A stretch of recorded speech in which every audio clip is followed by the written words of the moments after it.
بسم اللہ الرحمن الرحیم۔ شروع کرتا ہوں اللہ تعالیٰ کے نام کے ساتھ جو بڑا مہربان نہایت رحم کرنے والا ہے۔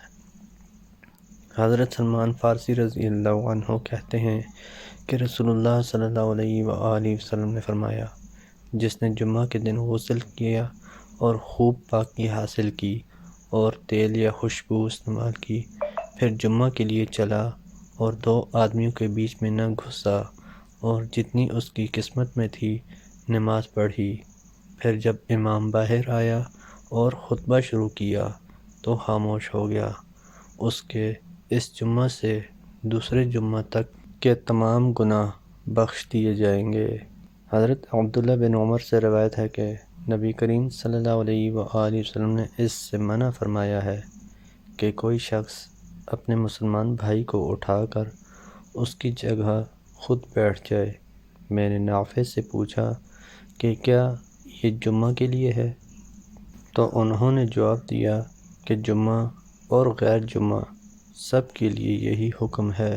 سیدنا ابو ہریرہ رضی اللہ عنہ سے روایت ہے، رسول اللہ صلی اللہ علیہ وآلہ وسلم نے فرمایا، جو کوئی شخص دنیا میں کسی بندہ کا عیب چھپائے گا، اللہ تعالیٰ قیامت میں اس کا عیب چھپا دے گا۔ ام المؤمنین سیدہ عائشہ رضی اللہ عنہا سے روایت ہے، ایک شخص نے اجازت مانگی رسول اللہ صلی اللہ علیہ وآلہ وسلم سے اندر آنے کی۔ آپ صلی اللہ علیہ وآلہ وسلم نے فرمایا، اجازت دو اس کو، برا شخص ہے اپنے کنبہ میں۔ جب وہ اندر آیا تو رسول اللہ صلی اللہ علیہ وآلہ وسلم نے اس سے باتیں کی نرمی سے۔ سیدہ عائشہ رضی اللہ عنہا نے کہا، یا رسول اللہ، آپ نے تو اس کو ایسا فرمایا تھا، پھر اس سے باتیں کی نرمی سے۔